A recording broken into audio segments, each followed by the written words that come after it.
So probably the main question is 2021, what is it, end of August? Do we still need offline, Janko, in the 21st century?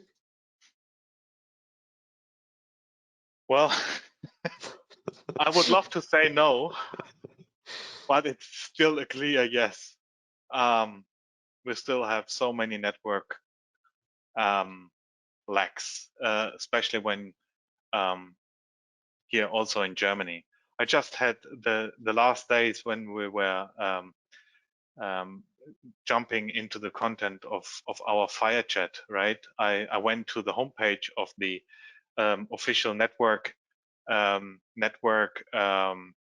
availability map for Germany, and I was really surprised that actually kind of everything was 4G available in Germany.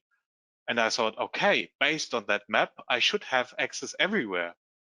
Of course, depending on the provider, but in general, I have access.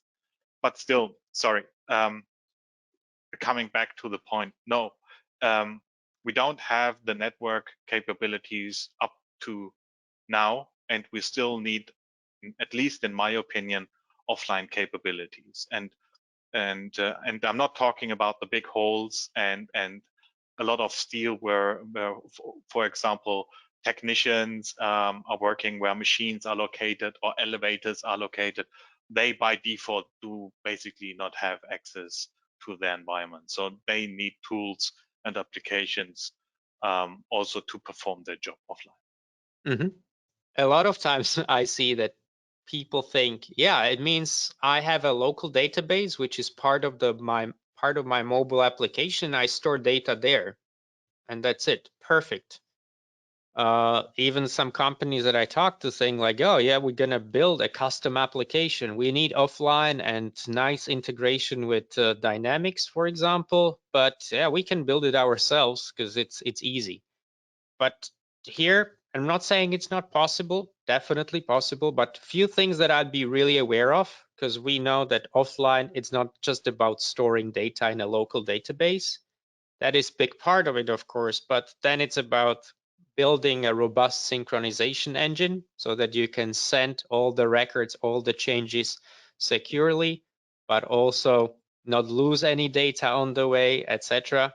If sometimes the synchronization gets interrupted, your device dies, your application is closed, you lose connectivity in the process. So it's important to think about that as well.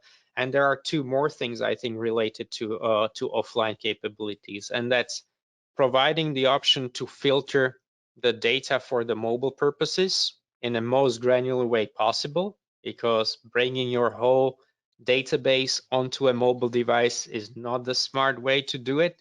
So filter data, create a subset of records that you enable for the mobile users and their offline needs. And the last one is conflict strategy. That's something that I see a lot of people don't consider. I have records that I work with in offline mode. Somebody at the same time updates them on the server side. What happens then when I sync, right? So offline, much more than just storing data locally. Be aware of these little topics that can change the overall picture.